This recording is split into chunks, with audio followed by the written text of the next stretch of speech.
ಭ್ರಷ್ಟಾಚಾರ ನಿರ್ಮೂಲನಾ ದಳ ಅಧಿಕಾರಿಗಳು ಇನ್ನು ಮುಂಜಾನೆ ಭ್ರಷ್ಟ ಅಧಿಕಾರಿಗಳ ಮನೆಗಳ ಬಾಗಿಲು ತಟ್ಟಿದ್ದಾರೆ.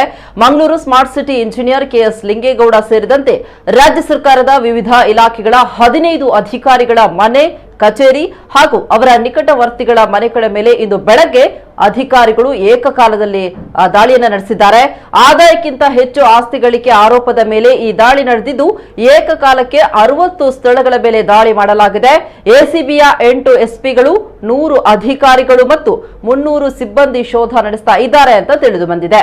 ಮಂಗಳೂರು ಪಾಲಿಕೆ ಮತ್ತು smart city engineer K S Lingegowda, Kaveri ನೀರಾವರಿ ನಿಗಮ ಮಂಡಲದ ಹೇಮಾವತಿ ಎಡದಂಡೆ ಕಾಲುವೆ ಕಾರ್ಯನಿರ್ವಾಹಕ ಇಂಜಿನಿಯರ್ ಶ್ರೀನಿವಾಸ್ ಕೆ, ದೊಡ್ಡಬಳ್ಳಾಪುರದ ಕಂದಾಯ ನಿರೀಕ್ಷಕ ಲಕ್ಷ್ಮೀ ನರಸಿಂಹಯ್ಯ, ಬೆಂಗಳೂರು ನಿರ್ಮಿತಿ ಕೇಂದ್ರದ ಯೋಜನಾ ವ್ಯವಸ್ಥಾಪಕರಾಗಿ ನಿವೃತ್ತರಾಗಿದ್ದಂತಹ ವಾಸುದೇವ್, ಬೆಂಗಳೂರಿನ ನಂದಿನ ಡೇರಿಯ ಪ್ರಧಾನ ವ್ಯವಸ್ಥಾಪಕ ಬಿ ಕೃಷ್ಣರೆಡ್ಡಿ, ಗದಗ ಕೃಷಿ ಇಲಾಖೆಯ ಜಂಟಿ ನಿರ್ದೇಶಕ ಟಿ ರುದ್ರಪ್ಪ, ಸವದತ್ತಿಯ ಸಹಕಾರ ಅಭಿವೃದ್ಧಿ ಅಧಿಕಾರಿ ಎಕೆ ಮಾಸ್ತಿ, ಗೋಕಾಕ್ನ ಹಿರಿಯ ಮೋಟಾರು ವಾಹನ ನಿರೀಕ್ಷಕ ಸದಾಶಿವ ಮರಿಲಿಂಗಣ್ಣನವರ್, ಬೆಳಗಾವಿಯ ಹೆಸ್ಕಾಂ ಕಚೇರಿಯ ಸಿ ದರ್ಜೆ ಸಿಬ್ಬಂದಿ ನತಾಜಿ ಹೀರಾಜಿ ಪಾಟೀಲ್, ಬಳ್ಳಾರಿಯ ನಿವೃತ್ತ ಉಪ ನೋಂದಣಾಧಿಕಾರಿ ಶಿವಾನಂದ್ ಮೇಲೆ ಎಸಿಬಿ ದಾಳಿ ಮಾಡಿದೆ.